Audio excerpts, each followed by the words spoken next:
Thank you. Good afternoon.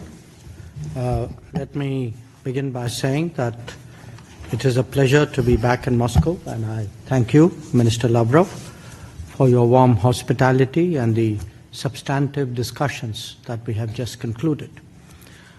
Our meeting allowed a comprehensive review of the entire gamut of India-Russia bilateral relations.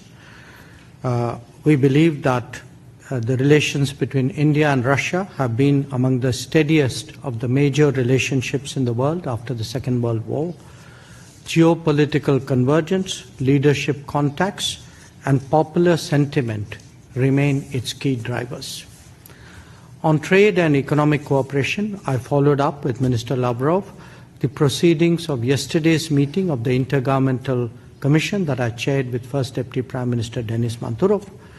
We reaffirmed our shared ambition to expand bilateral trade in a balanced and sustainable manner, including by increasing India's exports to Russia.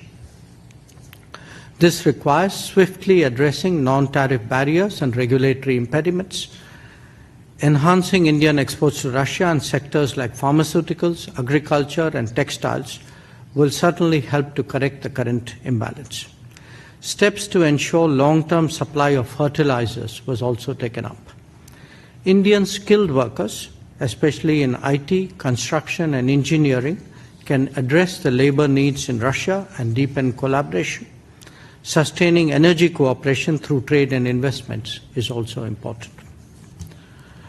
We also spoke about connectivity initiatives, including the International North-South Transport Corridor, the Chennai-Vladivostok Eastern Maritime Corridor, and cooperation in the Northern Sea Route.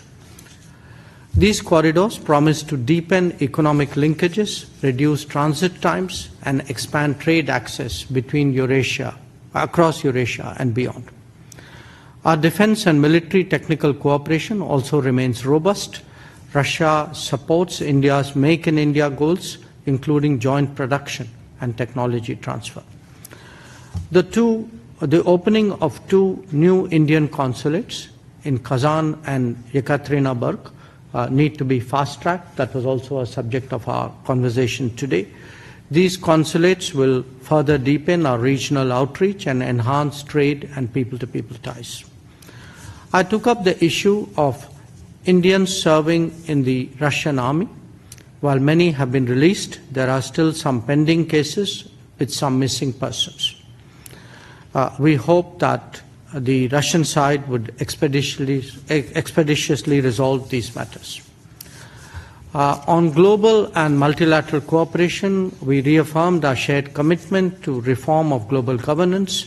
We underlined the imperative to expand and energize the UN Security Council to reflect contemporary realities. Our collaboration in the G20, BRICS, and SCO remains deep-rooted and forward-looking. On regional issues, we discussed developments in Ukraine, West Asia, Middle East, Afghanistan. And I want to say that India's approach continues to emphasize dialogue and diplomacy as essential to resolving differences. On terrorism, we resolved to fight jointly against all forms and manifestations of terrorism. I conveyed India's strong resolve to adopt a zero-tolerance policy against terrorism and our sovereign right to defend our citizens against cross-border terrorism. I also invited the Minister to pay a visit to India to continue our dialogue. In conclusion, let me thank him and his colleagues for an open and productive exchange of views. We look forward to nurturing this relationship further in the very spirit that has underpinned it for decades. Thank you.